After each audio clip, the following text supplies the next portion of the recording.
Ya silakan, kamu mau tanya apa? Mungkin saya hanya bertanya sedikit tentang mungkin lebih ke Kristenan, pengampunan dosa yang dilakukan mungkin dalam setiap minggu atau bulan dalam ibadah. Nah, padahal kan ada yang tertulis kalau dosa yang disengaja itu kalau dilakukan berulang kali atau yang kedua kali yang setelah diampuni itu tidak akan diampuni lagi mungkin. Atau saya masih kurang pemahaman tentang itu.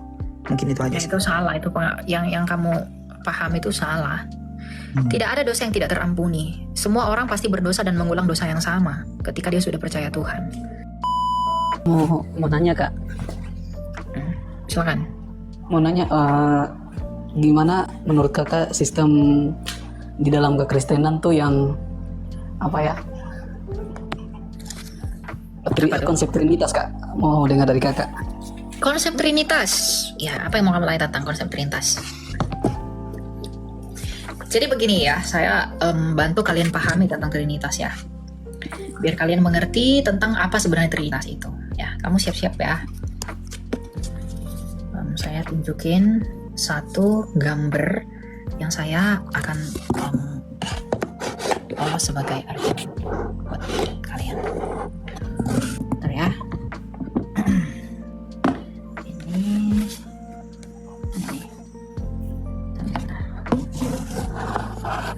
Ini nggak bisa dia diginiin.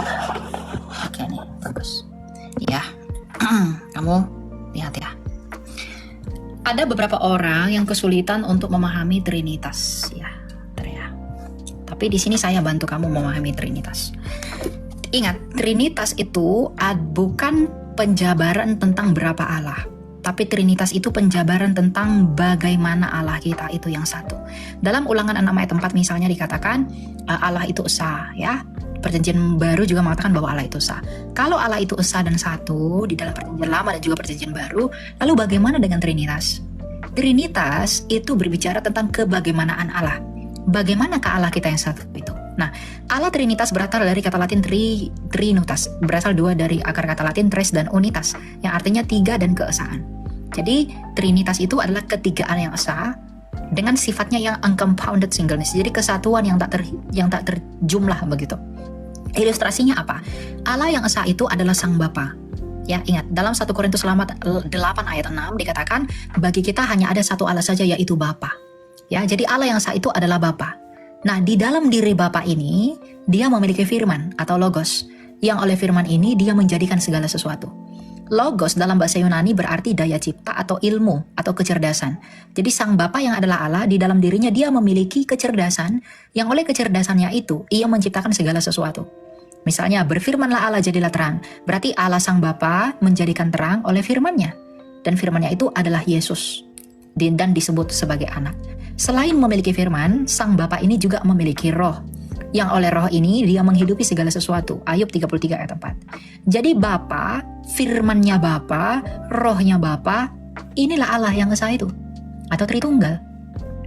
Nah, Yesus itu adalah firman yang menjadi manusia, Yohanes 1 ayat 14. Ketika dia menjadi manusia, diberi nama Yesus. Yesus ini dari kata Ibrani, yaitu Yehoshua. Arti kata Yehoshua adalah Yod He Vav He Yasha. Artinya Allah adalah keselamatan. Ketika dia menjadi manusia, maka dia punya dua kodrat. Dia adalah Allah, karena pada mulanya adalah firman Allah Sang Bapa. Kemudian dia adalah manusia. Dan ketika dia mati di kayu salib, dia mati dalam keadaannya sebagai manusia. Jadi Tuhan Yesus ini adalah firman-Nya Bapa yang menjadi manusia. Bukan Bapa itu sendiri. Jadi Bapa, firman-Nya atau anak dan Roh Kudus itulah Tritunggal. Kalau Bapa adalah Allah, berarti firman-Nya Bapa dan rohnya Bapa Allah dong. Tapi ada tiga Allah kah? Tidak. Sama seperti kamu, Akmal. Kalau tubuhmu manusia, firman dan rohmu manusia nggak? Manusia bukan? Kalau tubuh saya manusia. Iya. Pikiranmu pikiran manusia nggak? Iya, manusia. Rohmu roh manusia nggak? Roh saya manusia kalau mau roh Iya. saya. Apakah ada tiga manusia? Nggak ada, satu aja. Hanya ada satu. Nah, inilah Trinitas itu. Bapa yang memiliki firman dan roh. Kalau Bapa adalah Allah, maka firman-Nya Bapa pastilah Allah dan rohnya Bapa pastilah Allah. Tapi apakah ada tiga Allah? Tidak. Hanya ada satu Allah. Nah, ini yang disalahpahami oleh orang lain, bahwa Trinitas itu kita menyembah tiga dari tiga, satu dari tiga. Enggak. Berarti Kak, yang apa? Yang jadi Tuhan tuh rohnya ya, bukan manusianya. Bukan. Misalnya begini, Tuhan itu kan gelar, ya. Nah, kalau saya beri kamu gelar, katakanlah saya memberi kamu gelar direktur. Yang direktur itu tubuhmu, rohmu, atau pikiranmu? Yang direktur tuh tubuh saya. Jadi kalau tubuhmu tanpa pikiranmu bukan direktur? Iya kan, kalau tubuh saya yang direktur tapi melewati pikiran saya. Iya, berarti pikiranmu direktur juga dong? Ya gitu lah. Rohmu direktur nggak? Kalau tanpa roh berarti kamu mayat, nggak direktur dong? Tiga-tiganya lah direktur. Ketiga-tiganya direktur, karena itu gelar. Berarti kalau saya menggelari kamu, tubuhmu adalah direktur, rohmu adalah direktur, kemudian pikiranmu adalah direktur, ada berapa direktur? 3 direktur. Satu lah. Satu bang. Satu. Jadi Bapak ini Tuhan nggak? Tuhan. Firman-Nya ini Tuhan nggak? Tuhan. Rohnya Tuhan nggak? Tuhan. Kalau Bapak adalah Tuhan, maka firman dan rohnya pasti Tuhan. Tapi apakah ada 3 Tuhan? Enggak. Hanya ada 1 Tuhan. Berarti gini ya Kak, kalau rohnya masih pas jadi manusia tuh berarti manusia tuh Tuhan ya? Atau bukan Kak? Ya dia dalam keadaannya sebagai manusia pasti Tuhan. Pasti Karena dia Tuhan. tetap punya kodrat Allah. Oh, karena dimasukin rohnya ya gitu ya? Bukan dimasukin rohnya, firman itu terbungkus di dalam daging. Oh. Makanya kita mengaku di dalam Yesus tuh ada 2 kodrat. Dia adalah manusia dan dia adalah Allah. Berarti Kak, rohnya manusia sama rohnya Allah, rohnya Bapa tuh beda ya? Kan saya Beda. tahunya kan Rohnya manusia kan, rohnya. rohnya manusia kan dihembuskan. Kalau rohnya Allah itu ya Roh Kudus. Rohnya Allah itu Roh Kudus. Roh manusia ya Roh manusia. Kita diciptakan oleh rohnya Allah dan firmannya Allah. Roh kita bukan roh Allah. Berarti Kak, beranggapan Kak, berarti anggap saja tuh roh itu dia minjam badannya Yesus tuh untuk ke bumi ya? Begitu ya? Bukan meminjam, bukan itu. Istilah meminjam itu salah. Kalau meminjam itu berarti ada yang dipinjam, bukan. Tapi firman itu menjadi manusia, menambahkan kodrat manusia. Sama seperti iman, kamu Muslim atau Kristen? Saya Muslim Kak, makanya Oke. nanya nih Kak. Kamu percaya Quran nggak? Percaya Kak? Oke. Quran itu firman Allah, bukan? Firman Allah? Ya, firman Allah yang di dalam kertas, betul? Iya. Oke. Berarti Quran punya 2 kodrat. Dia adalah kertas dan dia adalah firman Allah. Ketika ketika itu terbakar, apakah firman Allah terbakar? Ketika firman. Ketika kitab sucimu terbakar, apakah firman Allahmu kebakar? Iya kan, kita taunya kan Al-Quran kan firman Allah ya. Iya. Nah, firman Allah yang di dalam kertas itu kan. Nah, kalau dia terbakar, kalau kertas itu terbakar, apakah firman Allahnya ikut kebakar? Kalau dalam secara kasat mata ya terbakar, tapi kalau Jadi kita firman kan Allah bisa kebakar? enggak, Enggak kan? Ya. Berarti nggak terbakar kan? ya enggak terbakar. Jadi ketika Yesus datang menjadi manusia, dia mati. Apakah firman Allah mati? Enggak, firman Allah itu nggak bisa mati. Yang mati itu adalah kemanusiaannya. Jadi nggak ada Tuhan mati itu nggak ada dalam iman kami. Allah mati itu nggak ada. Yang mati itu adalah kemanusiaannya. Dia bisa mati karena dia datang menjadi manusia. Oke Kak. Satu lagi Kak, Kita nggak pernah menuhankan Tuhan yang mati itu nggak ada. Satu lagi Kak, saya mau nanya. Kira-kira Kak, Bapak tuh kan Yesus tuh tahu kalau macam dia turun ke bumi itu dia akan mati untuk menebus dosa-dosanya umatnya. Menebus manusia dari dosa. Ya, gitu kan. Kira-kira udah tahu ya, maksudnya dia hidup nih untuk mati di kayu salib untuk menebus dosa para umatnya. Lalu? Maksudnya Kak, pertanyaan saya kayak gini, kira-kira tuh Yesus tuh udah tahu ya kalau nanti dia turun ke bumi itu dia akan mati di kayu Betul. salib untuk menebus. Betul. Dia pasti tahu itu. Dan tujuannya memang adalah untuk memberikan dirinya, memberikan dirinya menjadi korban yang sempurna. Dengan mengizinkan dirinya dibunuh oleh orang-orang yang gak suka akan dia. Tuhan Yesus itu bukan bunuh diri ya. Kalau bunuh diri itu dia cari mati. Tuhan Yesus itu tidak cari mati. Dia mengizinkan dirinya untuk dibunuh oleh orang-orang yang membenci dia. Jadi kalau ada orang berkata berarti Tuhan mau bunuh diri, enggak. Dia memberikan dirinya, dia mengizinkan dirinya untuk dibunuh oleh orang lain, agar dengan perizinannya bahwa dia dibunuh orang lain, dia bisa memasuki kematian itu. Begitu. Oke Kak, oke. Oke Kak, makasih Kak. Ya. Oke, ya, kamu semoga mengerti dan saya berdoa agar roh yang sama dan yang satu itu memberikan kamu pencerahan dan kamu diselamatkan. Ya, Oke Kak, ya. berganti. Ya, maaf. Halo penonton.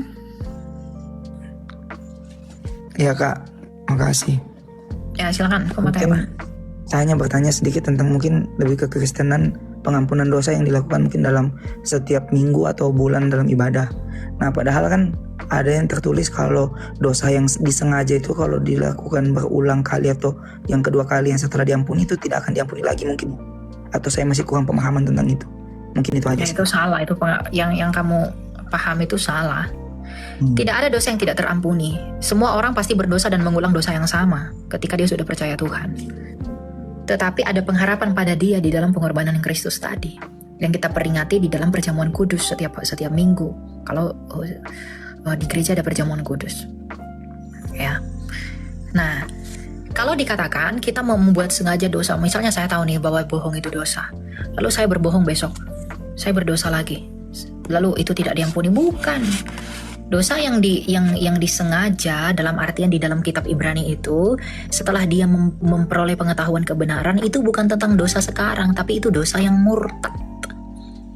Setelah orang memiliki pengetahuan tentang kebenaran tetapi ia memilih untuk murtad benar-benar murtad, maka tidak ada lagi pengampunan untuk orang itu.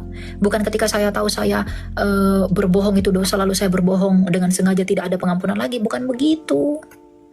Karena dosa yang tidak terampuni itu apa?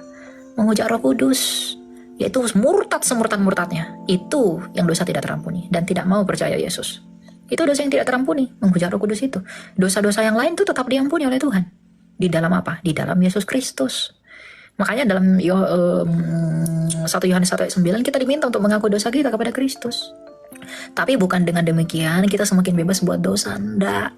Kita harus terus berjuang melawan dosa itu, melawan kedagingan kita, melawan dosa-dosa kita. Kita harus berjuang terus-terusan. Saya pun begitu. Apakah ketika saya berapologi saya nggak jatuh dalam dosa? Pasti jatuh. Yang mulut saya, mata saya, kemudian mengingini seseorang dalam hati, saya udah jatuh dalam dosa perzinahan, dosa apa segala macem, gitu.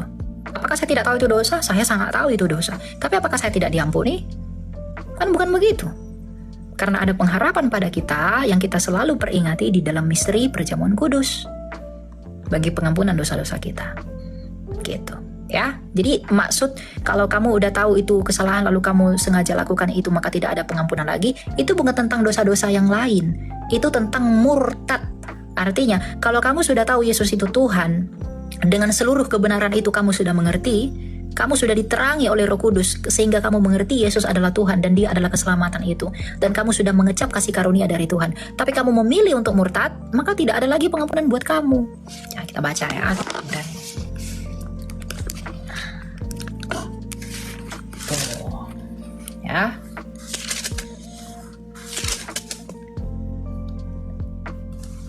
Ibrani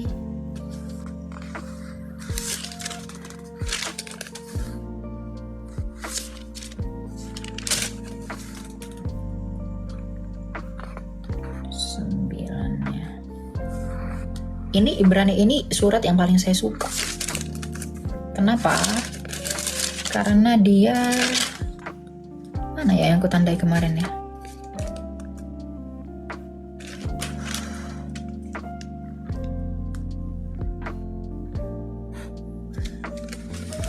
Yesus itu disunat nggak? Disunat dong. Ntar ya. Kemarin nandainya di mana sih? Oh, ini ya.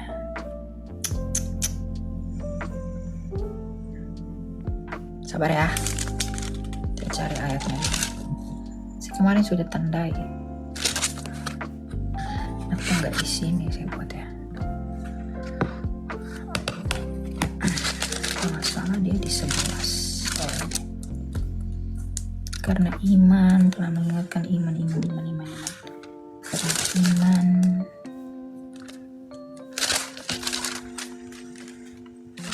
bukan 11.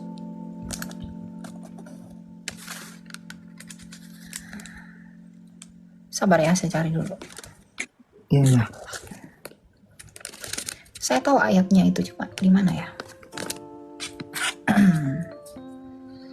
Sebentar ya, saya lihat di note saya dulu. Jadi pengertiannya itu bukan begitu.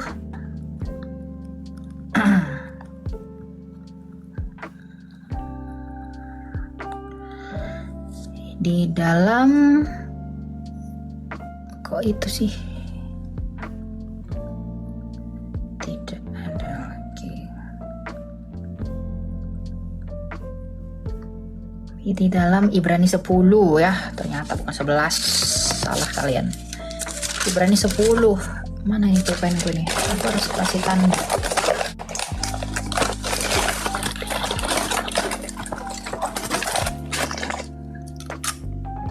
Ibrani 10 ayat 26. Nih ya, nih. Ketekunan. Jadi ini tentang ketekunan ya. Dikatakan demikian. Kita mulai dari ayat di atas ya. Jadi saudara-saudara, kita sekarang telah penuh keberanian dapat masuk ke dalam tempat kudus oleh darah Yesus, karena Ia telah membuka jalan yang baru dan hidupnya melalui tabir, yaitu dirinya sendiri, dan kita mempunyai seorang imam agung sebagai kepala rumah Allah. Karena itu marilah kita datang beribadah dengan hati yang tulus dan ikhlas, keyakinan yang teguh, karena hati kita telah dibersihkan dari hati nurani yang jahat dan tubuh kita telah dibasuh dengan air yang murni. Marilah kita berpegang teguh pada pengakuan tentang pengharapan kita, sebab Ia yang menjanjikannya setia. Marilah kita saling memperhatikan supaya kita saling mendorong dalam kasih dan dalam perbuatan baik. Janganlah kita menjauhkan diri dari pertemuan ibadah kita seperti yang dibiasakan oleh beberapa orang, tetapi marilah kita saling menasihati terlebih lagi sementara kamu melihat Tuhan mendekat. Ayat 26. Sebab jika kita sengaja berbuat dosa sesudah memperoleh pengetahuan tentang kebenaran, maka tidak ada lagi kurban untuk menghapuskan dosa itu. Sebaliknya yang ada ialah penantian akan penghakiman yang mengerikan dan kobaran api yang dahsyat yang akan menghanguskan para pembangkang. Jika ada orang yang menolak hukum Musa, ia dihukum mati tanpa berbelas kasihan atas keterangan 2 atau 3 orang saksi. Bayangkan betapa lebih beratnya hukuman yang harus dijatuhkan atas orang yang menginjak-injak anak Allah dan menganggap najis darah perjanjian yang menguduskannya dan menghina roh anugerah. Sebab kita mengenal Dia, pembalasan Allah hakku, akulah yang akan menuntut pembalasan, dan lagi Tuhan akan menghakimi umatnya. Nah, ayat 39 sebagai penutup dari ayat ini. Namun, kita bukanlah orang-orang yang mengundurkan diri dan binasa, tetapi orang-orang yang percaya dan beroleh hidup. Jadi ini tentang mengundurkan diri, nasihat supaya untuk tidak murtad. Ya, jadi bukan berarti kalau kita tahu bahwa berbohong itu dosa, lalu kita sengaja berbuat bohong misalnya, lalu kita tidak diampuni lagi. Bukan begitu maknanya. Tapi maknanya adalah kalau semua orang telah memperoleh kebenaran tentang Yesus Kristus, tapi dia memilih untuk murtad dan meninggalkan Yesus, maka dia telah menginjak-injak anak Allah dan mempermalukannya di depan umum. Itu maksudnya. Maka untuk orang yang benar-benar murtad, ketika dia sudah mendapat pencerahan yang benar tentang Kristus, itulah yang tidak akan diampuni. Gitu ya. Berarti mungkin ayat itu biasa ditabisan ya kayak. Ya kalau ayatnya kamu paham, kalau ayatnya dipahami seperti yang kamu pahami itu berarti nggak ada lagi, nggak akan ada orang yang diselamatkan. Siapa orang yang tidak pernah sengaja berbuat dosa? Betul. Ya. Ya kan? Iya betul. Berarti itu biasa kalau di gereja tabisan. Saya dengar ayat-ayat awalnya gitu ya. Bagaimana? Saat di tabisan dan salam kalau di gereja kan tata ibadah selalu dijelaskan terkait Ibrani itu. Ya enggak begitu konsepnya. Ya udah kalau nggak bisa diselamatkan lagi, ngapain dia beriman lagi? Hidup aja terus dalam dosa. Oh iya. Tapi kan bukan begitu. Betul setuju dengan ayat yang tadi. Cuma kalau dia murtad terus balik lagi, berarti dia nggak murtad itu. Ya, dia hanya main-main itu. Oke. Yeah. Orang yang murtad itu artinya itu yang benar-benar dari hatinya dia itu benci banget dengan Yesus gitu loh. Padahal sebelumnya dia orang yang percaya, tapi pada akhirnya dia jadi orang yang benci sekali dengan Yesus. Itu yang nggak diampuni. Tapi kalau orang murtad balik lagi itu bukan murtad namanya, itu main-main namanya. Oke. Gitu. Ya, makanya orang percaya itu yang sudah balik lagi, yang mau balik lagi harus segera balik kepada Yesus, ya. Misalnya ada menikah beda agama lah, meninggalkan Yesus dengan alasan uang, harta. Kalau kamu mendengarkan ini, kamu balik lagi. Jangan main-main loh. Ini keselamatan jiwamu, bukan untuk happy-happy. Ya, yang kamu pertaruhkan adalah kekekalan. Gitu ya. Jadi harus semakin berhikmat. Halo. Silakan Mata. Halo. Malam, shalom. Malam, silakan Pak. Mau tanya apa? Sebelumnya saya pernah berdiskusi sama teman saya yang Muslim, dan dia bertanya tentang ayat Alkitab di Kejadian 1. Kejadian 1 ayat? Kejadian 1 ayat 1. Pada mulanya Allah menciptakan langit dan bumi. Bumi belum berbentuk dan kosong. Gelap gulita menutupi samudera raya, dan roh Allah melayang-layang di atas permukaan air. Terus? Jadi pertanyaannya, Ini kan bumi masih gelap gulita dan kosong. Lalu roh alam melayang-layang di atas permukaan air. Kenapa kosong tetapi masih ada permukaan air? Ya.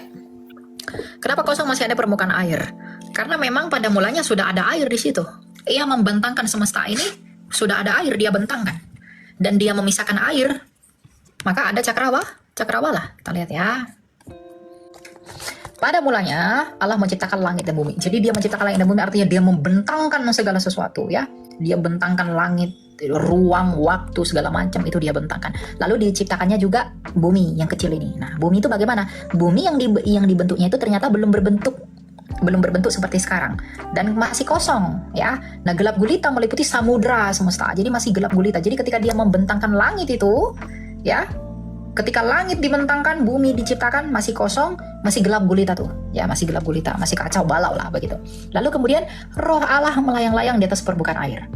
Kalau roh Allah melayang-layang di atas permukaan air, berarti air ini sudah ada ketika langit dan bumi ini dibentangkan pada waktu yang sama. Nah, lalu ayat 3, berfirmanlah Allah, jadilah terang, maka terang itu pun jadi. Ya, dia menciptakan terang oleh karena berfirmanlah jadilah terang, maka terang itu pun jadi. Dia menjadikan firman dari terang dirinya. Lalu Allah melihat bahwa terang itu baik, maka ia memisahkan terang itu dari gelap. Allah menamai terang itu siang dan gelap itu malam, lalu jadilah petang dan jadilah pagi, itulah hari pertama. Berfirmanlah Allah, jadilah cakrawala untuk memisahkan segala air, untuk memisahkan air dari air. Untuk memisahkan air dari air. Berarti sebelumnya sudah ada air. Merujuk kepada apa? Kejadian 1 ayat 2 tadi. Nah, Allah menjadikan cakrawala dan ia memisahkan air yang ada di bawah cakrawala itu dari air yang ada di atasnya. Maka jadilah demikian. Allah menamai cakrawala itu langit, lalu jadilah petang dan jadilah pagi, itulah hari kedua. Jadi, apa yang menjadi masalah dari ayat itu? Bacanya itu harus berurutan. Nggak boleh asal-asalan. Gitu loh. Ya bang, karena saya pernah berdiskusi juga, lalu dilogikakan. Jadi dia bermain logika yang dengan katanya kosong. Kenapa kosong tetapi masih berair? Yang kosong itu maksudnya kosong itu Pak, bumi itu kosong, tapi belum ada isinya apa-apa. Baru nanti Tuhan isi dengan tumbuh-tumbuhan, dengan hewan, dengan binatang, dengan manusia. Itu maksudnya kosong, belum berbentuk sempurna seperti sekarang. Nah, ketika bumi itu masih kosong, ketika dia sudah membentangkan tadi, nah ada air.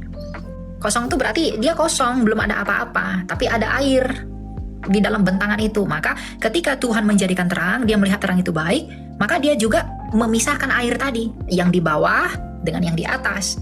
Dan dia sebut pemisahnya itu cakrawala. Gitu. Tidak ada yang salah dengan ayat itu. Kosong itu kan, pemahaman kosong itu kan harus dipahami menurut konteks ayat ini. Bukan menurut konteks yang lain-lain. Kosong itu kalau saya bilang kosong, kalau dipahami kosongnya, harusnya nggak ada bumi. Gimana? Apakah salah? Tidak salah. Tapi kalau didasarkan pada konteks ayat ini, apakah itu salah? Pasti salah. Gitu.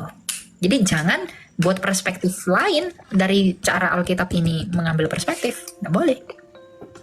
Gitu Pak. Ya, terima kasih. Boleh satu pertanyaan lagi?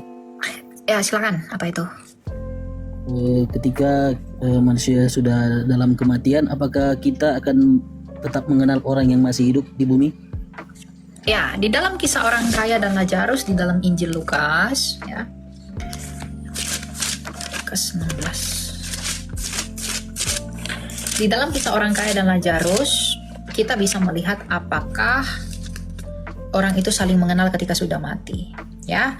Lukas 16 ayat 22. Kemudian matilah orang miskin itu, lalu dibawa malaikat ke pangkuan Abraham. Orang kaya itu juga mati lalu dikubur. Sementara orang kaya itu menderita sengsara di alam maut, ia memandang ke atas dan melihat Lazarus. Dia berseru, "Abraham, tolonglah aku, suluhlah Lazarus supaya ia mencelupkan ujung jarinya ke dalam air dan menyejukkan lidahku."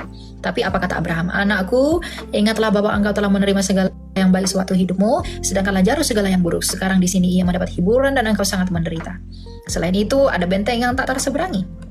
Lalu orang kaya itu bilang apa? Ya, kata orang itu, "Kalau demikian Bapak, aku meminta kepadamu supaya engkau menyuruh dia ke rumah bapakku, sebab masih ada 5 orang saudaraku, supaya ia memperingatkan aku." Dia seorang kaya ini sudah di alam maut, tapi dia masih mengingat 5 saudaranya yang masih ada di bumi. Bahkan dia masih mengingat rumah bapaknya. Apakah dia hilang ingatan setelah dia mati? Tidak. Tidak. Gitu. Jadi kita tetap mengingat memori kita semua, kita akan tetap ingat, karena itu ingatan itulah nanti yang akan Tuhan jadikan sebagai penghakiman buat kita. Begitu, ya. Ya. Kalau saya lupa ingatan, betul nanti Tuhan bilang, Elia kamu pernah memukul orang? Oh enggak Tuhan, enggak pernah. Kalau saya lupa ingatan berarti gak bagus nanti pengadilannya. Gitu, ya. Jadi akan tetap ingat.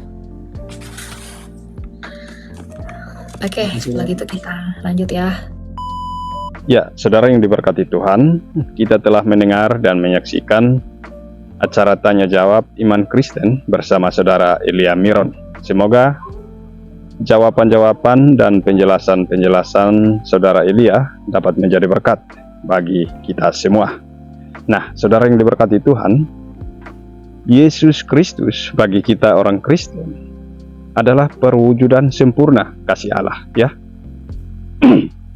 Ia datang ke dunia bukan sebagai penguasa yang menuntut, tetapi sebagai hamba yang melayani, ya. Ia rela menderita dan mati di kayu salib untuk menebus kita semua, ya, tanpa terkecuali, saudara, ya. Kasihnya begitu besar sehingga melampaui segala pemahaman kita, ya. Sedangkan Tritunggal, saudara, banyak dari umat sebelah menuduh bahwasanya kita orang Kristen percaya 3 Tuhan. Padahal tidak, saudara, ya. Kita percaya kepada satu Allah yang esa, yang menyatakan dirinya dalam 3 pribadi, Bapa, Putra, dan Roh Kudus. Ini adalah misteri iman, saudara. Tetapi inti dari misteri ini adalah kasih Allah yang tak terhingga, ya. Bapa mengutus putranya untuk menyelamatkan kita, dan Roh Kudus bekerja dalam hidup kita untuk menuntun dan menguatkan kita, saudara, ya. Ini bukan 3 dewa yang berbeda, saudara, tetapi satu Allah yang menyatakan kasihnya dalam cara yang beragam. Ya, saudara, demikian video ini, semoga bermanfaat. Tuhan Yesus memberkati dan sampai jumpa di video berikutnya. Shalom.